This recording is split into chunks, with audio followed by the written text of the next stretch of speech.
Yes, go ahead. Thank you, Mr. President. Iris Tao. Who you with? NTD. Why don't you say your name and who you're with? It's always helpful. Thank you, Mr. President, for doing this. Iris Tao with NTD, with a sister media with the Epoch Times. Okay. On communism, you've been issuing a wake-up call to Americans at home about the dangers of communism. And now you're speaking on the world stage. What's your message to people both living under communist and socialist regimes, but also people living under democracies like in Europe and America who might not have realized how close communism has come to home? Yeah, that's a great question, actually. But look, I want to get the word out because what's forming is communism in the country. And communism's easy to sell. I would be the greatest communist in history. I'd be right up there with Lenin. I'd be as good as anybody. You've got free rent for the rest of your life. What they don't say is that you'll be living in squalor in 12 months. You've got a free house. Would anybody like to have a free house? We'll take it away from somebody. We'll give it to you. You'll have murders all over the place. Communism's a disaster. It's been proven to be for thousands of years under different names, but same thing.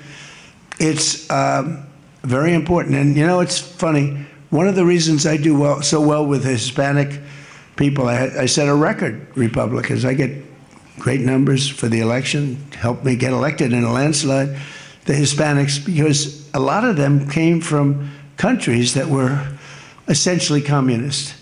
You know, whether you call them radical socialist or communist is not that much, but there's a little difference. When they say social democrats, we're social democrats, it sounds so nice. It's not nice, it's a very dangerous term. So I do talk about it, and I talk about it on TikTok, and I talk about it everywhere. I talk about it here. And you're right, it has become international, but it's never worked, and it's not going to work. What is working is the United States. So think of it, we have more jobs than we've ever had. People are making more money than they've ever made. I'm talking about workers now. I'm talking about workers. They're making higher salaries than they've ever made before.